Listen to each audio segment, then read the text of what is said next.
자, 여러분 안녕하십니까? 부동산 세법 강의를 맡은 김숙 교수입니다. 이렇게 여러분들 만나 뵙게 돼서 너무나도 반갑습니다. 자, 이번 시간에는 우리가 제35회 공인중개사 시험 대비 부동산 세법 오리엔테이션을 좀 가볍게 좀 하고요. 그 다음에 또 여러분들 받으신 그 교재 가지고 또 우리 부동산 세법의 기초 강의를 진행하도록 하겠습니다. 일단 간단히 제 소개를 드리면은 저는 지금 학교에서 또 세무회계학과에서 또 이 세무회계 강의를 또 하고 있고요. 또 참고로 이 EBS에서 공인중개사 시험 대비 부동산 세법 강의를 하고 있습니다. 강의한 지는 뭐 20년이 좀 넘어갑니다. 뭐 어떻게 그 정도로 얼굴이 보이는지 모르겠지만은 어쨌든 작년에도 강의를 했었고 올해도 또 강의를 연이어서 좀 하게 됐습니다. 자, 어쨌든 여러분들 제가 뭐 직접 대면하면서 얼굴 뵙는 건 아니지만 어쨌든 여러분들 항상 제 바로 앞에 있다라고 생각하고 강의를 진행할 테니까요. 여러분께서도 제가 그냥 가끔씩 뭐 이렇게 농담 아닌 농담 던지면 그냥 웃어주시고 그 다음에 또 어떤 질문의 메아리를 던지면은 여러분께서 뭐 저를 뭐 직접 대면하는 건 아니지만 봐주셨으면 좋겠습니다. 자, 먼저 우리 부동산 세법 우리가 34회 때 시험 문제가 어떻게 출제됐는지, 물론 우리가 이제 출제 경향이라든가 이런 분석은 또 여러분들 그 자료에도 다 자료실에도 있겠습니다만 좀 잠깐 설명을 드리고 어떻게 공부를 하는 것이 좋을 건지 그런 수험 전략에 대해서도 좀 설명을 드리고 수업을 진행하는 게 좋을 것 같습니다. 자, 일단은 뭐 우리 34회 시험 출제됐던 문항수를 먼저 볼게요. 일단 크게 우리 시험은 이제 조세총론이라는 파트가 있습니다. 이 조세총론은 우리가 이제 오늘 배우게 될 건데요. 부동산 세법을 공부할 때 꼭 알아야 할 그런 개념, 용어, 세금의 종류 등을 언급하고 있는 것입니다. 그래서 그런 내용들이 주를 이루고 있고요. 그 다음에가 지방세 중에서는 우리가 취득세부터 해서 등록면허세, 재산세, 종합부동산세, 지방세 등 목적세 등이 이제 있고요. 그 다음에 이제 국세라고 해서 관할 세무서에서 관장하는 세금인 종합부동산세, 기타 소득세, 양도소득세가 출제가 되고 있는데, 자, 총 우리 시험 문제는 16문항이 출제가 됩니다. 16문항. 근데 3사회 때는 조세총론에서 두 문항이 우리가 조세총론에서 두 문항이 출제가 됐습니다. 두 문항이 출제가 됐는데요. 이 같은 경우에는 이제 그 두 문항이 보통 한 문제에서 두 문제인데 이번엔 두 문제가 출제가 됐어요. 네. 그래서 납세의 성립 확정 소멸이라는 파트에서 한 문제, 그 다음에 기타에서 이제 두 문제가 나왔는데 이쪽 파트가 조금 난이도 있게 문제가 좀 출제가 됐습니다.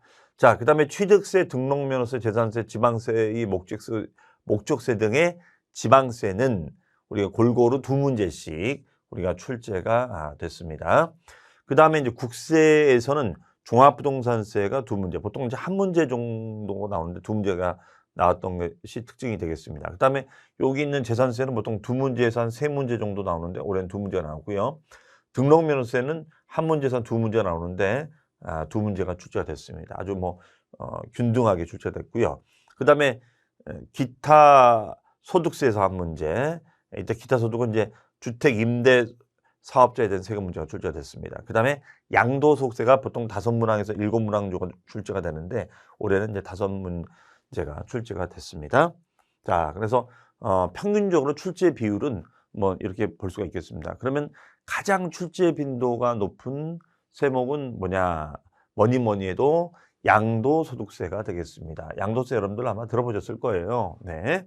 그 다음에 지방세 중에는 요 취득세하고 요 재산세가 비교적 출제 빈도가 높은 그런 주제라고 볼 수가 있겠습니다. 자, 그럼 구체적으로 보면요. 일단은 난이도는 3, 4회는 작년 3, 3회하고 좀 비슷했고요.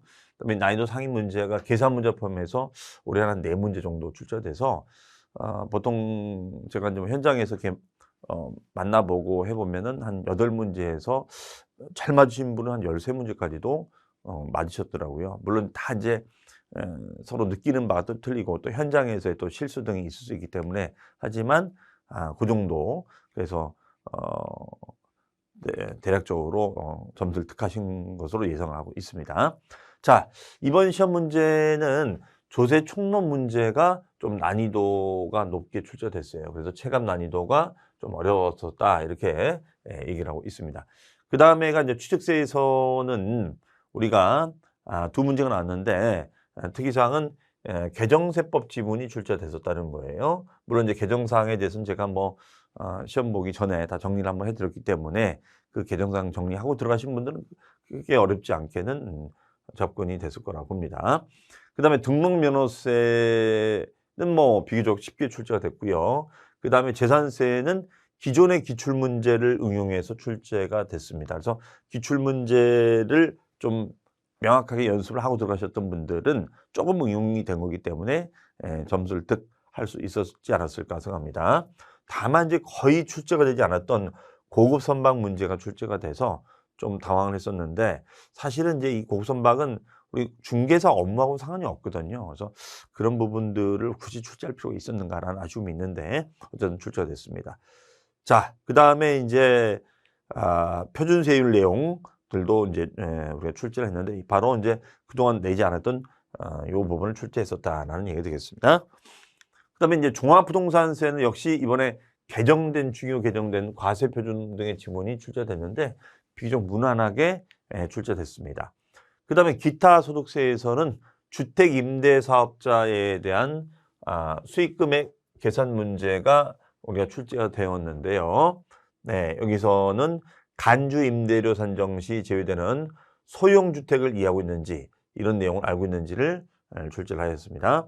그다음에 양도소득세는 난이도는 이제 중문제로 비교적 우리가 이제 제가 뭐 문제집이나 아니면 백선특강 마지막 핵심 정리 특강 때 해드렸던 그런 내용을 크게 벗어나지 않는 문제가 출제가 돼서 반복해서 보셨다면은 뭐 큰 어려움 없이 풀 수 있었지 않았을까 예상을 해봅니다.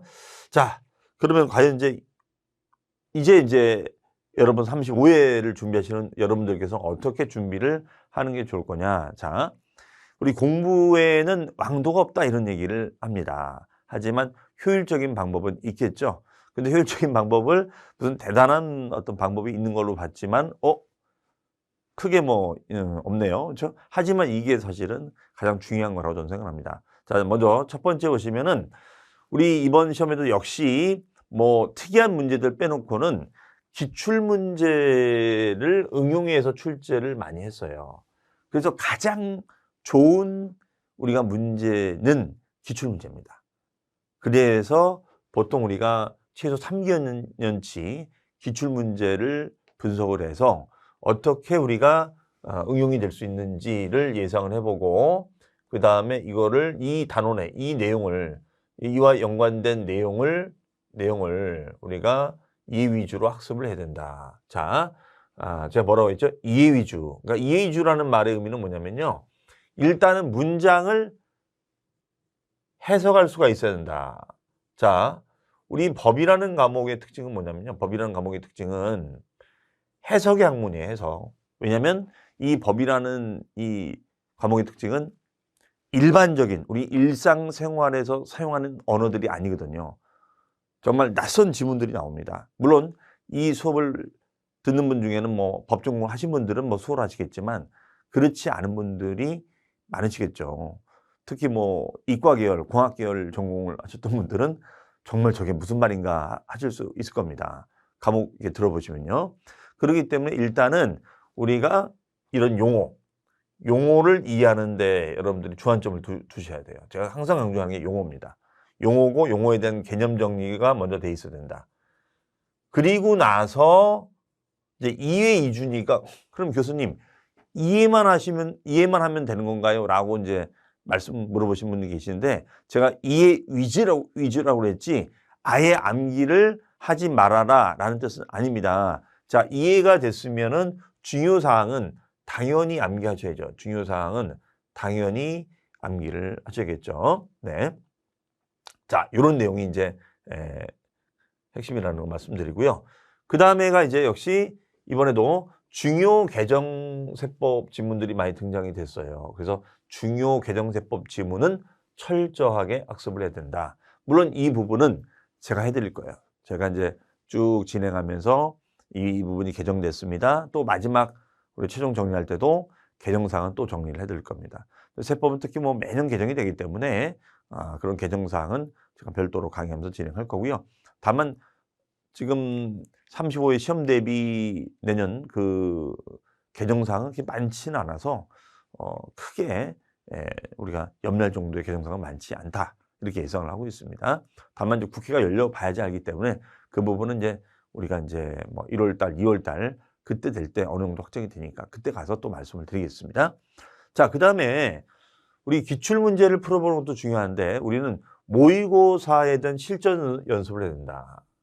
자, 이 부분은 역시 이번 시험에서도 여실히 등장이 됐는데요. 자, 이번 부동산 세법은 시험 문제가 보통 25번부터 이제 40번까지 문제 16문제가 출제가 되는데요.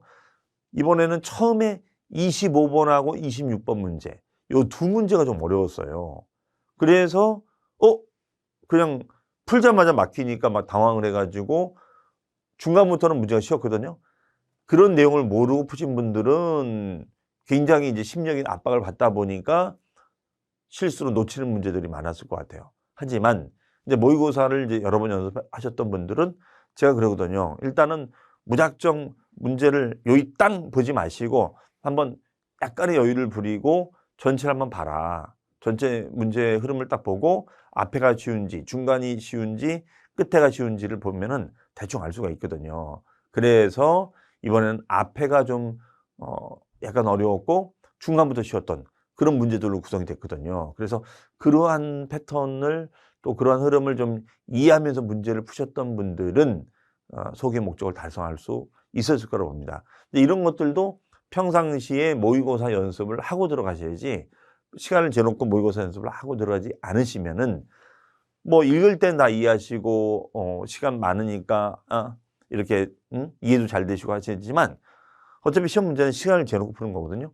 이 연습을 안 하고 들어가시면은 올해처럼 시험 문제가 나왔을 때는 당황을 하셔가지고 우리가 소위 말하는 실력 발휘가 안 됐다. 나 평상시에 이렇게 좀 잘했는데 실력 발휘가 안 됐다. 이런 얘기를 하시거든요. 그렇기 때문에 반드시 모의고사를 통해서 연습을 하고 들어가셔야 된다는 점 다시 한번 말씀드립니다.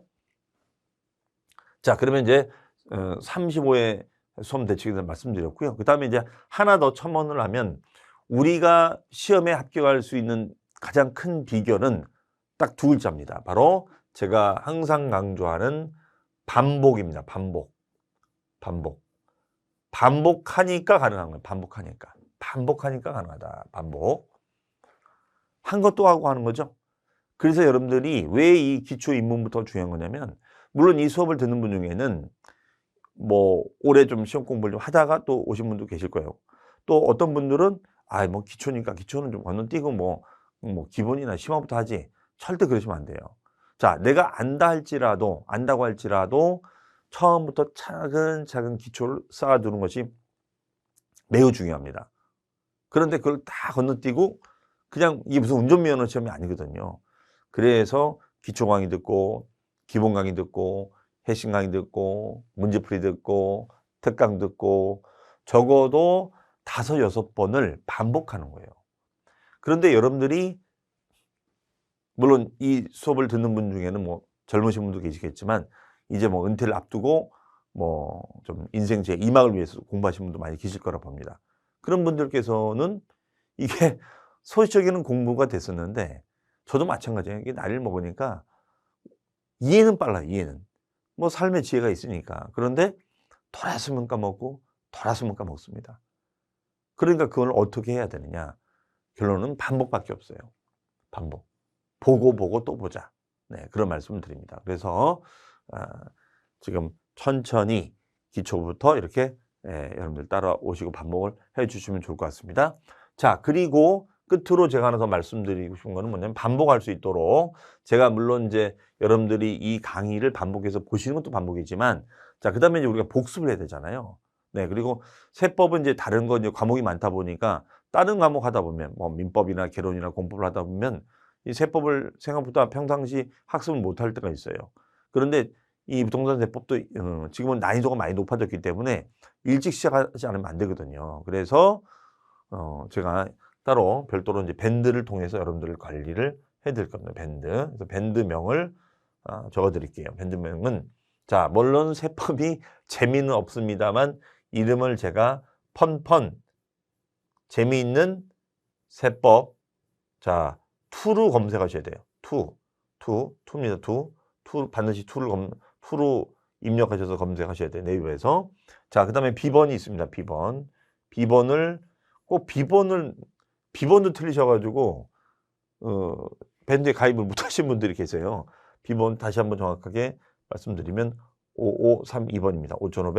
5532번이니까 이쪽으로 들어오셔서 여러분들이 밴드 활동을 하시면은 거기에 제가 매일 뭐 문제라든가 나중에는 또 요약 자료도 이렇게 거기를 올릴 겁니다. 본 수업 때 다 일일이 제가 하지 못한 부분들은 또 밴드를 통해서도 관리를 해드릴 테니까 또 그 밴드에서도 여러분들이 뭐 궁금한 점 있으면은 물어보시면 되겠고요. 제가 밴드에서도 또 좋은 공부 정보들이 있으면은 제가 공유하도록 하겠습니다. 아셨죠? 네.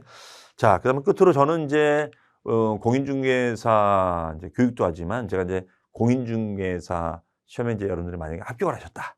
그러면 이제 공인중개사 창업도 하셔야 되잖아요. 바로 그 창업에 대한 교육도 제가 RSA라는 과정을 통해서 또 하고 있고요. 또 경기도에서는 이제 중개협회 경기도에서 진행하는 법정 실무 교육도 지금 제가 진행을 하고 있습니다. 그래서 아마 내년에 합격을 하시면은 또 경기도권에 계신 분들은 또 제 수업을 듣게 되지 않을까 싶습니다. 어쨌든 저랑 1년을 긴 여정을 떠나는 건데 여러분들 서로 같이 응원하고 또 여러분이 저도 많이 응원해 주시고 제가 뭐 좀 부족한 부분이 있더라도 응원도 많이 해 주시고 저도 열심히 하겠습니다. 다만 이제 온라인으로만 이제 진행하다 보니까 조금 부족한 부분이 있을 수 있어요. 그런 부분들을 제가 이제 밴드를 통해서 소통을 할 예정이니까 여러분들이 허심탄회하게 소통이 됐으면 좋겠습니다. 아셨죠? 그래서 꼭 합격해서 우리가 또 실무 강의 때도 같이 뵙고 즐겁게 그때는 호프 한잔하면서 이런저런 부동산 얘기를 했으면 좋겠습니다. 자, 그리고 이제 공인중개사 시험에 대해서 여러분들이 어떻게 생각하시는지 모르겠지만요. 우리 공인중개사 시험은 굉장히 좋은 자격증입니다. 자, 이름이 공인중개잖아요. 중개. 사실 중개인데 공인중개사는 중개만 배우는 게 아니에요. 공인중개사는 중개도 할 수 있고 컨설팅도 할 수 있고 경매대리도 할 수 있고 네, 소위 말하는 부동산 관련 모든 업무를 대행할 수 있는 그런 자격증입니다. 막강한 자격증이에요.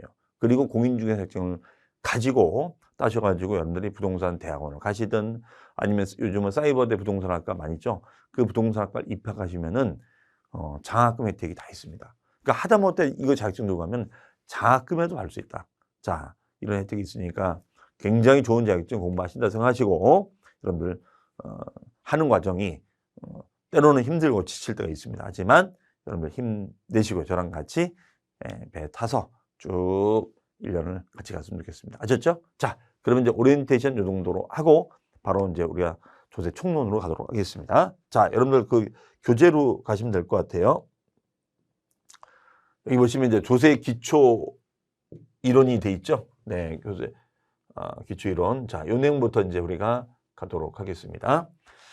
자, 그러면은 우리 조세의 기초 이론, 조세 총론인데 여기서는 우리 시험 문제가 우리 출제 경우에서 오리엔테이션 때도 말씀드렸다시피 보통 2문제가 출제가 되고 있습니다. 2문제. 그런데 요즘 요 파트가 난이도가 점점점 우리가 올라가고 있어요. 난이도가. 그렇기 때문에 난이도가 점점 올라가는 거니까 이 조세 총론에 대한 용어들 이런 것들은 세심하게 좀 학습을 해야 됩니다. 다만 우리가 이 용어라는 것이 처음부터 이게 귀 잘 안 들어오거든요. 그러니까 제가 말씀드렸다시피 반복해서 듣다 보면 나도 모르게 귀가 열린다. 그러니까 처음부터 다 이해하려고 하면 너무 힘들거든요.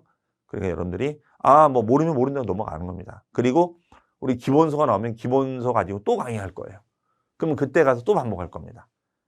그러면 한 번 들은 단어가 2번 듣고 2번 들은 단어가 또 문제풀이를 또 들으면 조금 더 이제 기억이 빨라지겠죠. 자, 그런 마음으로 들으시면 되겠습니다. 그래서 우리 요 입문 과정은 좀 마음을 열어놓으시고 여러분들 편하게 들으시면 되겠고요. 자, 들어본 단어 중에 모르는 단어 나온다. 그러면 체크만 해놓으세요. 네, 다른 과목도 마찬가지입니다.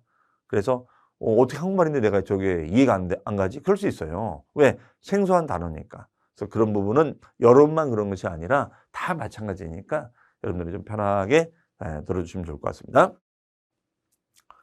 자, 그러면은 우리 먼저 첫 번째 나오는 거 제 1절이죠. 1절. 1절에는 조세 개념이 나옵니다. 이게 25회 때 한번 나오고는 뭐 출제가 안 되고 있는데 요 조세 개념 가지고는 뭐 그렇게 출제를 할 만한 내용은 그다지 없어요. 다만 여기서 좀 알아둬야 될 얘기는 있기 때문에 간단히 좀 설명을 드리겠습니다. 자, 먼저 조세 개념, 조세. 일단 조세부터가 문제예요. 조세. 무슨 말이냐? 우리가 조세란 말은 잘 사용하지 않죠. 우리 일상생활에서 조세란 말 쓰나요? 조세란 말보다는 바로 세금이라는 단어라는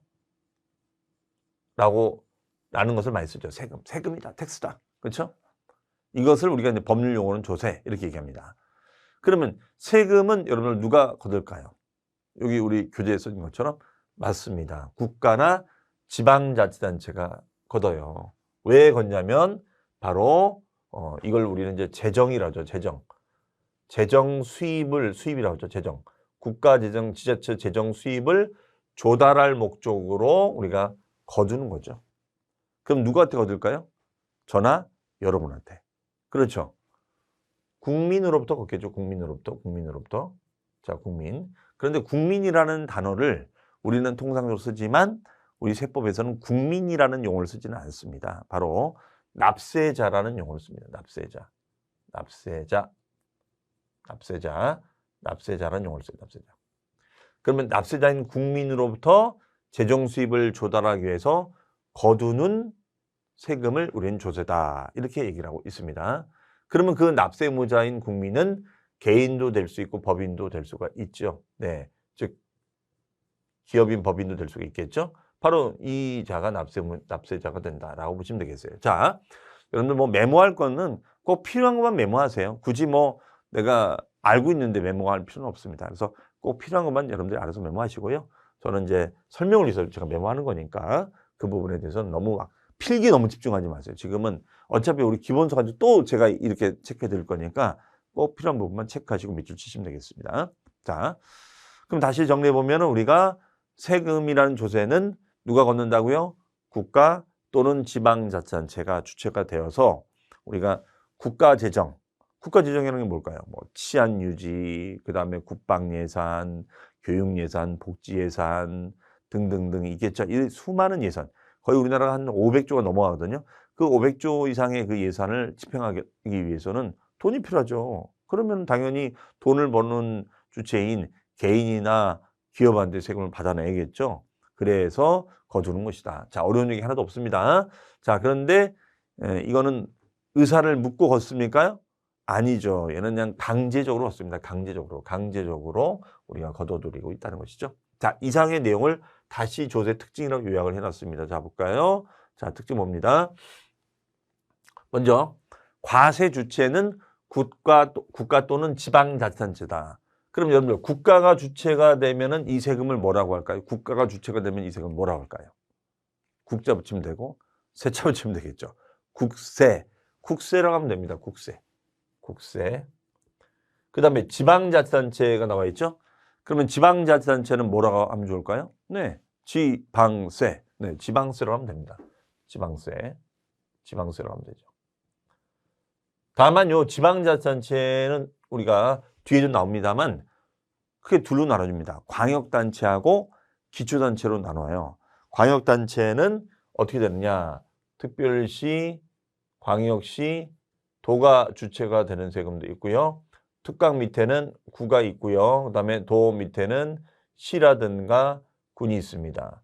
그러면 시군구에서 관리가 되는 세금도 있고 특광도에서 관리가 되는 세금도 있습니다. 이렇게 나옵니다. 자, 그다음에 세금은 그러면 누가 거둘 거냐? 자, 세금은 누가 거둘 거냐? 바로 재정 수입을 조달할 목적으로 걷습니다. 재정 수입을 확보할 목적으로 걷는다. 그럼 국가 재정, 지자체 재정을 확보하기 위해서 걷는다. 이런 얘기예요. 네, 재정. 자, 재정이란 말, 아까 뭐 국방 예산, 뭐 교육 예산, 뭐 치안, 뭐 이런 막대한 예산 등을 말한다라고 보시면 되겠죠. 자, 이해하셨죠? 넘어갑니다. 그 다음에 세 번째. 조세는 반대급부 없이 부과한다. 그러니까 반대급부 없다는 게 무슨 말일까요? 기브 앤 테이크가 아니라는 거죠. 기부지 테이크는 없다. 다시 말씀드리면 그럼 예를 들어서 뭐 국세 중에 뭐 종합소득세를 낸다. 그러면 아니면 뭐 연말정산을 할 때 여러분들 일반 직장인들이 부담하는 근로소득세를 낸다. 그러면 근로소득세를 종합소득세를 100만 원 내면 국세청에서 저한테 저나 여러분한테 뭐 100만 원 캐시백 해줍니까? 그런 거 아니잖아요. 기브앤테이크가 아니란 얘기죠. 그냥 강제로 내는 거예요. 그렇죠? 왜? 의무니까. 국민의 의무니까. 납세자는 의무니까. 그렇죠? 그래서 반대급 없이 부과한다. 자, 부과라는 건 뭐냐면요. 부과한다는 것은 우리가 세금을 이런 말 쓰잖아요. 제가 용어가 중요하다고 자꾸 얘기하죠. 세금을 부과한다. 이때 부과라는 단어는 세금을 결정한다 이 뜻이에요. 결정한다. 세금을 결정한다. 결정이라는 단어하고 부과라는 말 똑같은 말이에요. 그래서 보통 우리가 의사결정한다 이렇게 얘기하잖아요. 그런데 우리 세법 용어에서는 세금을 부과한다. 부과한다. 또 더 나가서 이런 말 쓰죠. 부과하여 징수한다.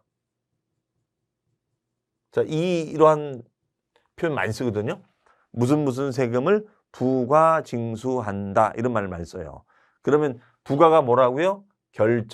결정한다. 그다음에 징수는 뭐다? 거둔다. 징수는 거둔다. 자, 세금을 결정해서 거둔다 이렇게 얘기한다는 거죠. 그렇죠? 네.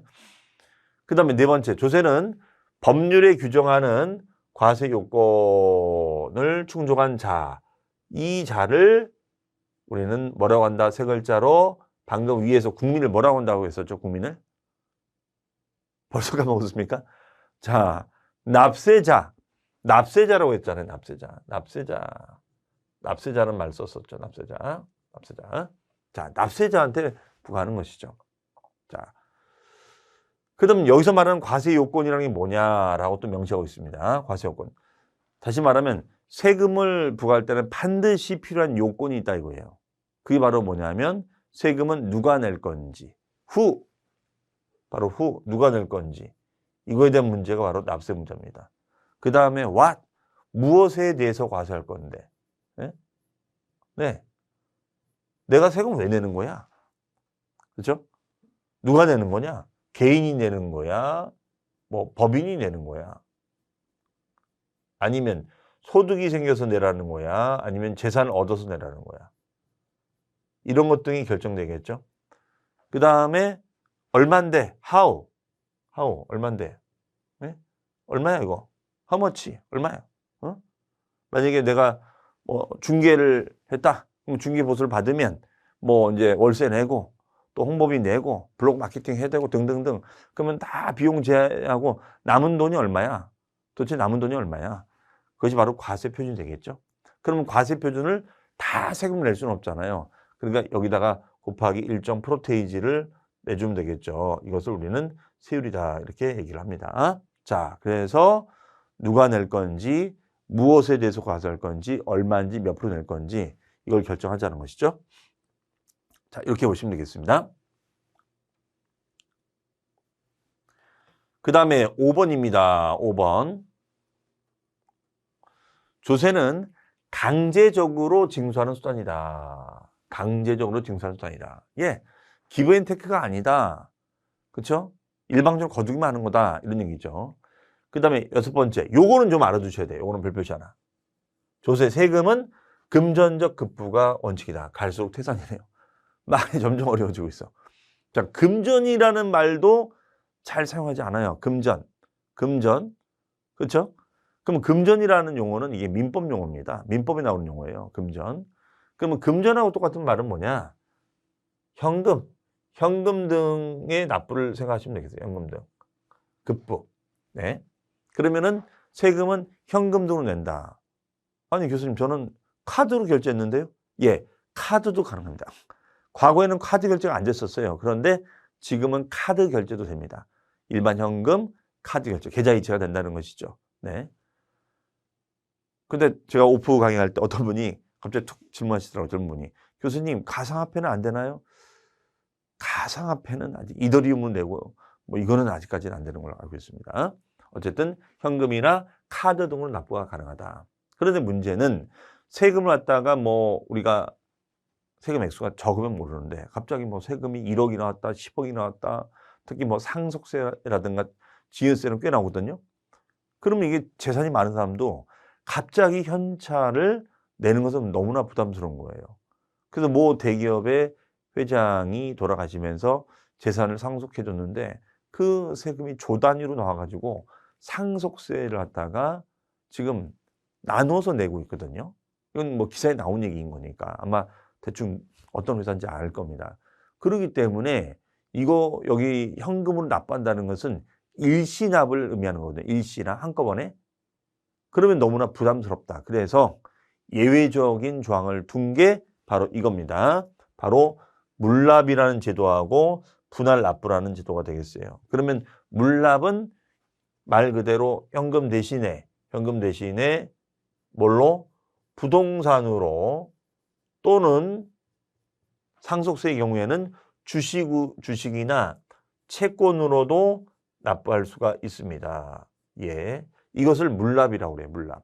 즉 현금 형태로 내야 되는데 현금 형태로 낼 수가 없다면 땅이나 건물로 우리가 내는 거고 주식으로 내는 거고 채권으로 내는 거다. 그러면은 지방세는 우리가 재산세가 있고 국세는 상속세가 있는데 여기서는 재산세가 좀 더 중요합니다. 왜냐하면 재산세는 시험 범위에 들어가 있는 세목이고 상속세는 시험 범위는 아니거든요. 그러니까 참고만 하시면 되겠습니다. 자, 그러면 재산세는 어떤 걸로 낼 수 있는 거냐면 얘는 관할 구역 내 부동산으로 납부를 할 수가 있어요. 관할 구역 내 부동산으로 납부를 할 수 있다. 이렇게 정의를 내리고 있습니다. 그 다음에 이제 분할 납부는 나눠내는 거예요. 나눠내는 거다. 그러면 재산세나 소방분 지역자원시설세, 아직 우리 안 배운 세목들이지만 종합소득이든 지방교육세, 국세 중에는 종합부동산세, 양도소득세, 법인세, 상속세, 증여세, 농어촌특별세 등이 이에 해당이 됩니다. 이 중에서는 특히 알아둘 것이 재산세하고 소방분 지역자원시설세, 그 다음에가 종합부동산세, 양도소득세는 분할해서 납부할 수가 있다. 자, 분할해서 납부하는 것은 어떤 뜻이라고요? 나누어 내는 거다. 나누어 내는 것을 말한다. 그러면 예를 한번 들어볼게요. 우리가 재산세 같은 경우에는 분할 납부 규정이 어떻게 되어 있냐면 재산세 같은 경우에는 이 재산세가 250만 원을 초과하게 되면 2개월 이내에 분할해서 납부를 할 수가 있거든요. 그래서 만약에 뭐 예를 든다면 재산세가 뭐 300만 원이 나왔다. 그러면은 어떻게 내는 거냐면요. 일단은 250만 원을 먼저 내요. 250만 원을 먼저 내주고 그 다음에 2개월 안에 나머지 50만 원, 300에서 250을 뺀 나머지 50만 원을 분할해서 납부한다. 이렇게 해석을 하시면 되겠습니다. 자, 이런 제도를 분할 납부라고 얘기합니다. 자, 그래서 물납과 분할 납부 허용 세목 요거 시험에 나온 적이 있었으니까 용어도 알아두시고 종류도 알아두시고요. 특히 우리가 재산세라는 세목은 분할 납부도 가능하고 물납도 가능하다. 이게 한번 시험에 나왔었어요. 재산세는 분할 납부도 가능하고 물납도 가능하다. 아시겠죠? 네. 이런 중요 사항은 계속 우리가 반복할 거예요. 그리고 또 문제 풀 때도 나오거든요. 할 거니까 지금은 중요하구나 표시해 놨다가 또 이제 시간 지나면 까먹겠죠? 그러면 또 이제 우리 기본서 나오면 그때서 또 반복할 거예요. 걱정하지 마시고 지금은 이런 새로운 개념들이 있다. 그래서 여러분들이 알아가시는 재미로 좀 이렇게 슬슬 접근해 가셨으면 좋겠습니다. 자, 그 다음 내용 보겠습니다.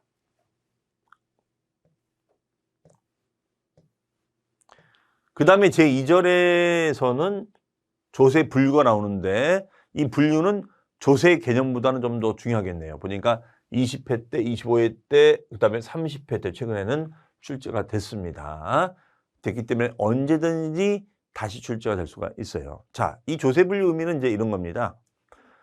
저나 여러분도 마찬가지죠. 우리 사람도 만약에 제가 이름이 뭐 김윤석이다. 그럼 이 김윤석이라는 사람이 여기 우리 EBS에서 와서는 부동산 세법을 강의하는 강사입니다. 또 제가 학교에 뭐 세무회가 가면은 또 교수고, 그다음에 또 제가 제 어떤 모임에 가면은 또 뭐 총무도 하고, 뭐 또 저는 개인적으로 또 와인을 좋아해서 와인 모임에 또 총무 역할을 하는 것도 있는데, 그런 것처럼 뭐 여러분 사람도 여러 가지 형태로 불리잖아요. 어디 가서는 총무님, 뭐 대표님, 뭐 동문회장님, 뭐 이렇게 하지 않습니까? 여러분께서도 아마 다 사회활동 많이 하시니까 마찬가지일 거예요. 그 많은 사회활동을 지금 물리치고 시간을 아껴서 이 공부를 하시는 거잖아요. 그럼 여러분께서는 수험생이 되시는 거죠. 그렇죠? 수험생이 되시는 거고, 정말 오랜만에 공부라는 걸 다시 이렇게 시험 공부를 하게 되는 거니까 옛날 생각도 나시고 아마 그러실 거예요. 처음에는 이게 참 인강이 참 4시간 활용하는 거니까 편하긴 한데 이게 좀이 쑤시거든요. 처음에는 이게 적응이 좀 잘 안 되실 거예요. 이게 무슨 뭐 재밌는 영화를 보는 것도 아니고, 그러니까 좀 인내심을 가지고 이제 보셔야 되고, 처음에는 앉아서 이렇게 꾸준하게 보는 연습만 하시는 것도 대단하신 겁니다. 그러니까 처음부터 너무 욕심내지 마시고요. 천천히 스며든다라고 생각하시고 오시면 될 것 같습니다. 자, 그런 것처럼 이 세금도 여러 가지 형태로 기준에 따라 분류가 될 수 있다, 이런 얘기예요. 자, 그러면 그 첫 번째 기준이 바로 뭐냐면 과세 주체에 따른 분류다. 과세 주체. 그럼 과세 주체는 아까 조세 개념이 있었잖아요. 조세라는 것은 누구와 누가 주체가 되어 국가 또는 지방자치단체가 주체가 되어 국가 재정, 지자체 재정 수입을 조달할 목적으로 납세자로부터 거두어들인 세금을 말한다. 그래서 원칙은 현금 등의 금전 납부가 원칙이고 예외적으로는 물납이 가능하다. 이런 얘기 되겠죠. 해석이요. 자, 그래서 여기 과세 주체는 국가가 있다. 그럼 국가 있으면 이걸 국세라고 하면 되는 거죠. 자, 국세가 있습니다.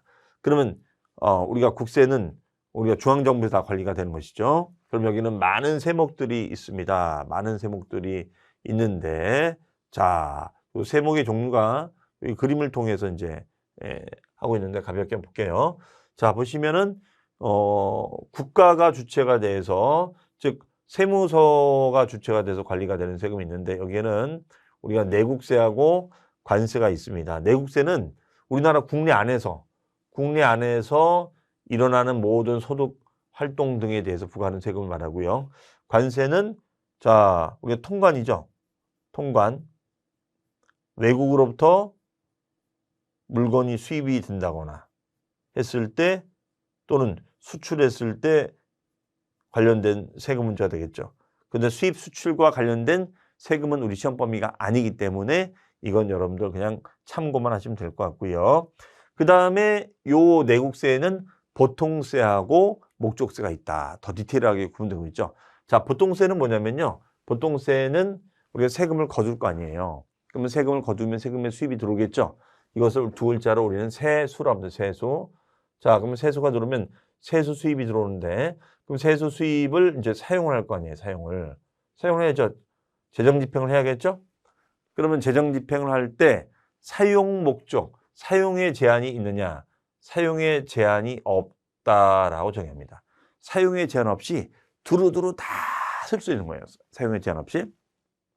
그럼 예를 들어서 지금 뭐 소득세부터 증권거래세까지 있는데, 그럼 소득세를 걷어가지고 법인세 등을 기업으로부터 걷어가지고 이 세금을 뭐 그 지역에 뭐 공원을 조성한다거나 공공주차장을 만든다거나 아니면 소방시설을 확충한다거나 등등, 아니면 치안 유지를 위해서 치안시설, 뭐 CCTV를 설치한다거나 이런 다양한 예산에 활용할 수 있다라고 해서 이것을 우리가 보통세라고 얘기를 하고 있습니다. 자, 이해되셨죠? 그럼 여기는 개인소득세, 법인세, 상속증여, 종합부동산세, 부가지세, 개별소비세, 주세, 인치세, 증권거래세가 있습니다. 하지만 목적세는 그러면 뭘까요? 반대가 되겠죠. 즉 목적이 있는 거예요. 그래서 얘는 세수 수입이 들어오면은 얘는 사용의 제한이 따르는 세금을 말한다. 이겁니다. 사용의 제한이 따르는 세금을 말한다. 이거예요. 세금의 수입이 들어왔는데 사용의 제한이 따르는 세금은 우리가 목적세다. 이렇게 정의를 내리고 있습니다. 그럼 얘는 특히 목적세는 뭐냐면 이름만 봐도 목적이 보여요. 이름만 봐도 목적이 보여요. 이름만 봐도 목적이 보이는 거예요. 그러면은 교육세, 교육재 종합비고, 그다음에 교통 에너지 환경세, 교통 에너지 환경 목적이 되겠죠. 그다음에 농어촌 특별세, 농어촌 발전이 되겠습니다. 오로지 이 목적을 위해서만 쓰는 거예요. 그럼 얘는 뭐가 될까요?